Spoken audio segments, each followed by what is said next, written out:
These data gauges show the current baseline of the American economy. Right now, the median household income is $83,730. The median net worth sits at $192,900. And if you look at the mean, or average net worth, it spikes to over $1.06 million. Yet consumer sentiment surveys show a different picture. The University of Michigan's Consumer Sentiment Index recently hit a multi-year low of 49.8, dropping even below the panic levels recorded during the 2008 Great Recession. In fact, 88% of U.S. adults are currently recording active financial stress.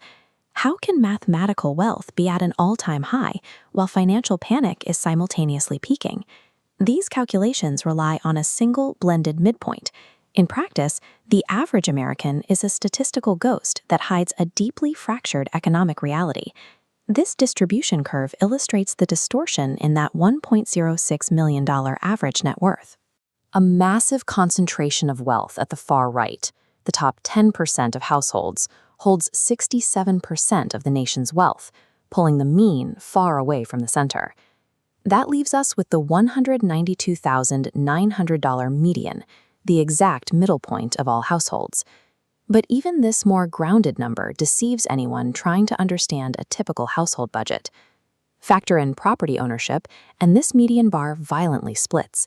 Homeowner jumps to over $400,000 in median net worth, while renters plummet to $10,000.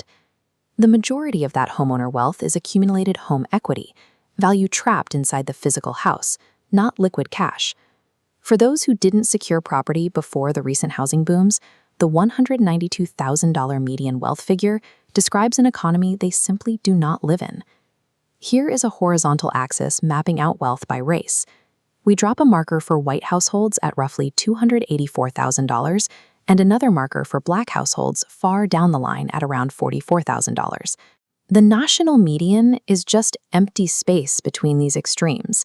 We drop a third marker for Asian households, which have the highest overall median wealth at $535,000.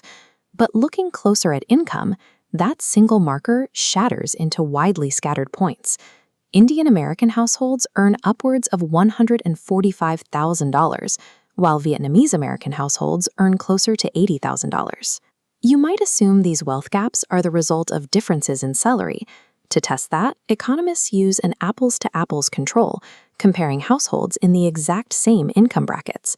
When you compare a black household and a white household that both share the exact same $150,000 income, the wealth gap severely persists.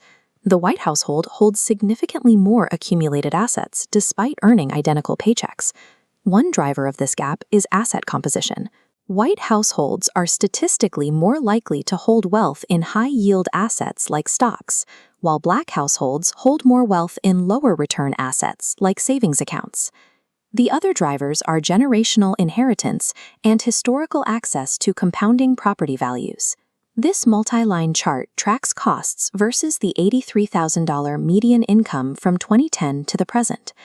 The income line grows steadily by 69%, but the line for housing rockets past it with an 89% increase, and healthcare costs surge by 134%, eroding real purchasing power. Achieving the average income no longer guarantees financial stability.